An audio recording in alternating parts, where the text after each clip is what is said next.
आप सभी को नमस्कार।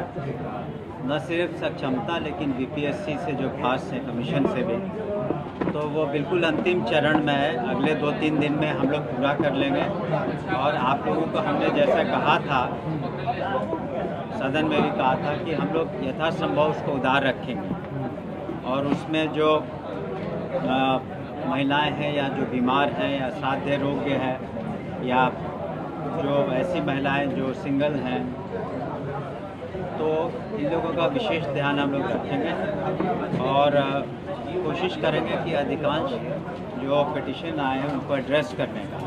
लेकिन पूर्व में भी हमने कहा है कि जब भी कोई नीति बनती है, कितनी भी उदार हो, हम लोगों ने सभी, जैसे कि फॉर एग्ज़ाम्पल जो लोग रिटायरमेंट के बहुत नज़दीक हैं तो उनका भी ख्याल रखना है। तो सारी बातों का लेख करके, चूँकि संख्या बहुत है, लाखों में है, तो हर एक व्यक्ति की समस्या को एड्रेस करना मुश्किल होगा। लेकिन हम समझते हैं कि जो हमने शब्द उदार का इस्तेमाल किया उसमें अधिकांश लोग संतुष्ट होंगे। और आपको ये भी बता दें कि पिछले कैबिनेट से भी ये पास हो चुका था, जो अनुकंपा के मामले थे, तो उसमें 6000 से ज़्यादा पोस्ट का स्वीकृति मिल गई है। उसको भी हम लोग वर्कआउट कर रहे हैं कि किस तरीके से अनुकंपा आधारित जो मामले थे उसका निष्पादन हो सके।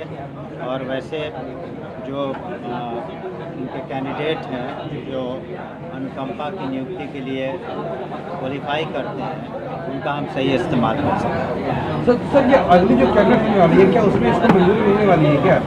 नहीं, उसकी आवश्यकता इसमें नहीं है। ये विभागीय स्तर पर हो जाएगा। पोस्ट का जब एक बार एग्जामिनेशन के थ्रू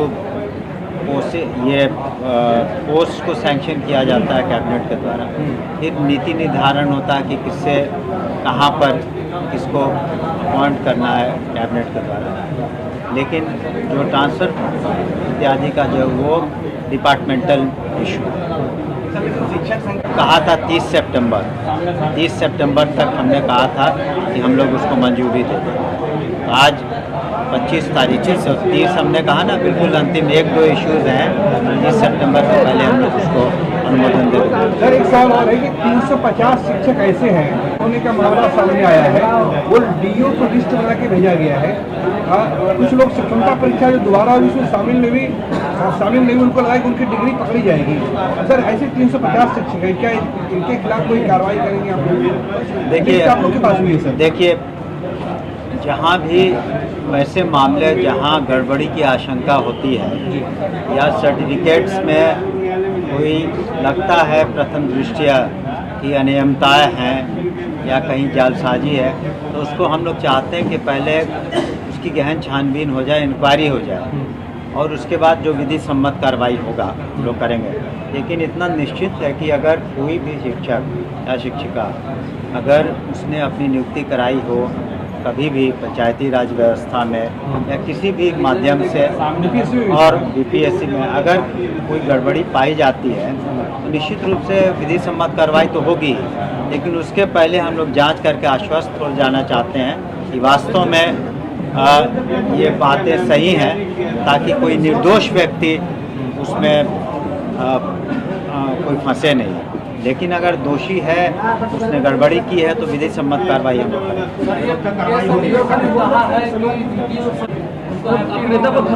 देखिए, तो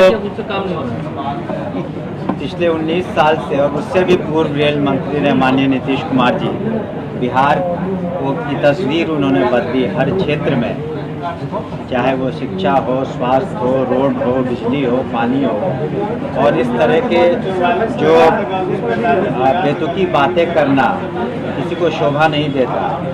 और इतने सीनियर लीडर के बारे में आप से विचारों से सहमत हो असहमत हो, लेकिन एक मर्यादित भाषा का प्रयोग करना चाहिए। और माननीय नीतीश कुमार जी पूरे बिहार के, सिर्फ जनता दल यूनाइटेड के नहीं, पूरे बिहार को उन्होंने बहुत ही बेहतरीन और अव्वल दर्जे का नेतृत्व प्रदान किया पिछले 19 सालों में, जिसमें बिहार ने विकास किया है और बहुत सारे सुधार हुए हैं। इस तरह का बयानबाजी जो उन्हें शोभा नहीं देता और इस तरह की भाषा भी उन्हें शोभा नहीं देती। सर आपको क्या लगता है तेजस्वी यादव भी बिहार में हर पार्टी को, हर व्यक्ति को अधिकार है, स्वतंत्रता है कि वो अपनी बातों को जनता के सामने रखे, लेकिन हम समझते हैं कि जो माननीय मुख्यमंत्री जी के नेतृत्व में एनडीए की सरकार है वो पुनः वापसी होगी और पूरे बहुमत के साथ वापसी होगी और जनता के बीच में जाकर हम अपनी बातों को रख रहे हैं, भविष्य में भी रखेंगे। और जितना काम माननीय मुख्यमंत्री के नेतृत्व में, जैसा हमने कहा, उन्होंने किया है हर क्षेत्र में, शिक्षा के क्षेत्र में, स्वास्थ्य के क्षेत्र में, महिलाओं का सशक्तिकरण में जो शराबबंदी उन्होंने की, इससे समाज के हर वर्ग को फ़ायदा हुआ है और सभी समाज के वर्गों को साथ में लेकर माननीय मुख्यमंत्री चले हैं। इसीलिए आज तक माननीय मुख्यमंत्री के नेतृत्व में बिहार की जनता ने अपना भरोसा जताया है और भविष्य में भी हमें पूरी उम्मीद है कि वो अपना प्रशांत किशोर 2 तारीख को लॉन्च कर रहे हैं पार्टी। शांत किशोर ही क्यों, कोई भी अपनी पार्टी लॉन्च कर सकता है, उन्हें भी आने दीजिए। जो इस चुनावी अखाड़े में तो पता चलेगा कि कौन कितने पानी। वो अभी से दावा कर रहा है कि अगर 150 सीट आता है तो मेरी हार 1 करोड़ लोग के साथ पार्टी बना रहे हैं, सामने वही पार्टी ऐसी होगी देश में है। हमारी शुभकामनाएं उनके साथ। कोई चुनौती दे पाएंगे आपको लगता है? हमने कहा ना, हमारी शुभकामनाएं उनके साथ है। चुनौती तो देखिए, जब इलेक्शंस होते हैं तो सभी पार्टियां मैदान में उतरती हैं, एक दूसरे के सामने होती हैं और जनता मालिक है, जनता जिसको चुनाव करेगी। लेकिन हम लोगों को पूरा यकीन है कि जिस तरह के हमारे पास नीतियां हैं और हमारी जो नीति है माननीय मुख्यमंत्री नीतीश कुमार जी की, वो सब पर भारी पड़े। तो वो कह रहे हैं कि अगर 150 सीट हमें आता है तो हमारी हार है। कम से कम 2 अब कौन क्या बोलता है, और अंतोगत्वा तो चुनावी नतीजे आपके सामने लगातार आ रहे हैं, कई वर्षों से आगे भी आएंगे और आप देखेंगे कौन कितने पानी में। चलिए सर, एक आखिरी सवाल सर, एक हिस्ट्री का रिजल्ट रुका हुआ है, आयोग का कहना है कि एक बार रोस्टर क्लियर होकर शिक्षा विभाग से मिल जाए तो रिजल्ट जारी कर देंगे। सर उस पर बता दीजिए। देखिए,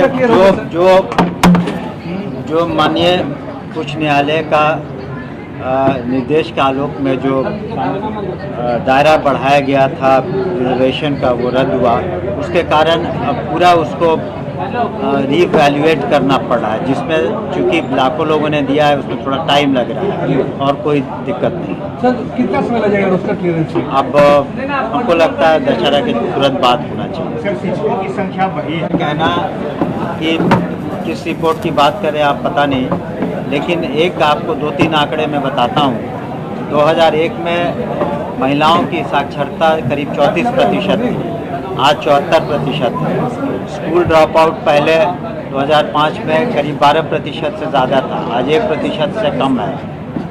आपको 75,000 स्कूल पहले शिक्षा से और 12वीं शिक्षा तक हैं।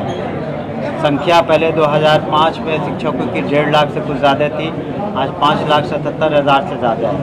तो हर पैमाने पर प्रगति हुई है और खास करके बच्चियों का जो, लड़कियों का जो प्रोत्साहन राशि इत्यादि दी जाती है, तो उसमें भी संख्या काफ़ी हुई है। और मैट्रिक एग्ज़ाम में आप देखेंगे, आईएससी के एग्ज़ाम में बराबरी के हिस्सेदार हैं जो छात्राएं पास होती हैं या फर्स्ट डिवीज़न आती हैं।